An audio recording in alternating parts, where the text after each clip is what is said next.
రాబోయే 2027 గోదావరి పుష్కరాలను దేశంలోనే ఆదర్శవంతమైన ఆధ్యాత్మిక మహోత్సవంగా నిర్వహించేందుకు కూటమి ప్రభుత్వం ఏడాది ముందుగానే సమగ్ర కార్యాచరణను ప్రారంభించిందని ముఖ్యమంత్రి నారా చంద్రబాబు నాయుడు, ఉప ముఖ్యమంత్రి పవన్ కళ్యాణ్ దిశానిర్దేశంతో రాష్ట్ర పురపాలక పట్టణాభివృద్ధి శాఖ మంత్రి డాక్టర్ పొంగూరు నారాయణ, రాష్ట్ర పర్యాటక సాంస్కృతిక శాఖ మంత్రి కాందుల దుర్గేష్ శనివారం రాజమహేంద్రవరంలో విస్తృతంగా పర్యటించి పుష్కరాల ఏర్పాట్లను క్షేత్రస్థాయిలో పరిశీలించారు.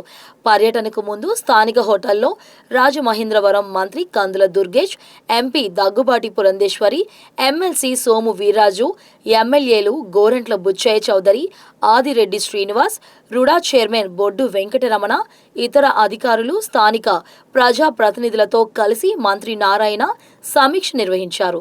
పుష్కరాల మాస్టర్ ప్లాన్, కేంద్ర ప్రభుత్వ సహకారం, నిధుల కేటాయింపు, శాఖల సమన్వయంపై విస్తృతంగా చర్చించారు. అనంతరం కోటిలింగాల ఘాట్, పుష్కర్ ఘాట్లను సందర్శించిన మంత్రులు భక్తుల సౌకర్యాల కోసం చేపట్టాల్సిన అభివృద్ధి పనులను పరిశీలించారు.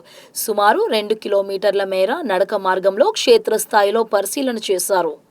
మున్సిపల్ శాఖ మంత్రి నారాయణ గారు ప్రభుత్వం యొక్క ఆలోచనల్ని మా ముందు పెడుతూ అదేవిధంగా ఏ రకంగా ఈ పుష్కరాలు విజయవంతం చేయాలనేటువంటి ఆలోచనతో పర్యటనలు చేస్తా ఉన్నారు. ముఖ్యమంత్రి చంద్రబాబు నాయుడు గారు కానీ, ఉప ముఖ్యమంత్రి పవన్ కళ్యాణ్ గారు కానీ ఇద్దరు కూడా ప్రత్యేకించి ఈ పుష్కరాల్ని 6 జిల్లాలు, కొత్త 6 జిల్లాలకు సంబంధించినటువంటి గోదావరి క్యాచ్మెంట్ ఏరియాలో ఈ పుష్కరాల్ని అత్యద్భుతంగా నిర్వహించాలనేటువంటి ఆలోచనతోటి కేంద్ర ప్రభుత్వం యొక్క సహకారాన్ని కూడా తీసుకుంటూ కార్యక్రమాలకి శ్రీకారం చుట్టడం జరిగింది. మొన్ననే నారాయణ గారు వచ్చి 500 పైచిలుకు కోట్ల రూపాయలు ఇప్పటికీ శాంక్షన్ చేసినట్టుగా వారు చెప్పింది మీదట ఇవాళ అన్ని కార్యక్రమాలు కూడా వరుసగా జరుగుతూ ఉన్నాయి.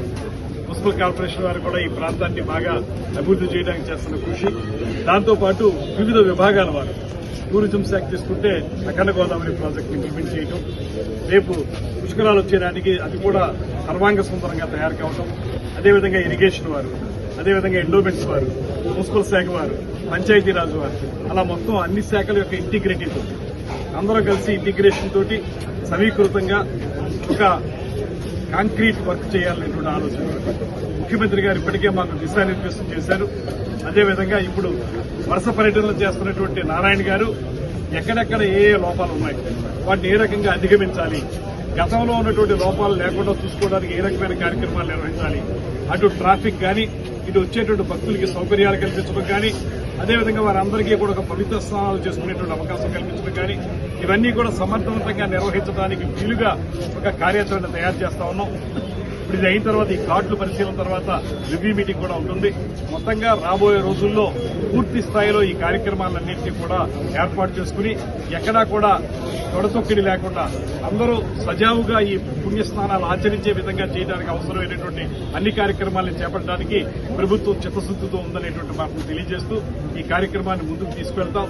త్వరలోనే రాబోయే రోజుల్లో మంచి పుష్కరాల్ని అద్భుతమైనటువంటి సేఫ్టీతో కూడినటువంటి భద్రతా ప్రమాణాలతో కూడినటువంటి పుష్కరాల్ని నిర్వహించడానికి ఈ రాష్ట్ర ప్రభుత్వం, కూటమి ప్రభుత్వం దీక్షా కంకణబద్ధమై ఉందనేటువంటి మాట ఈ సందర్భంగా తెలియజేస్తాం.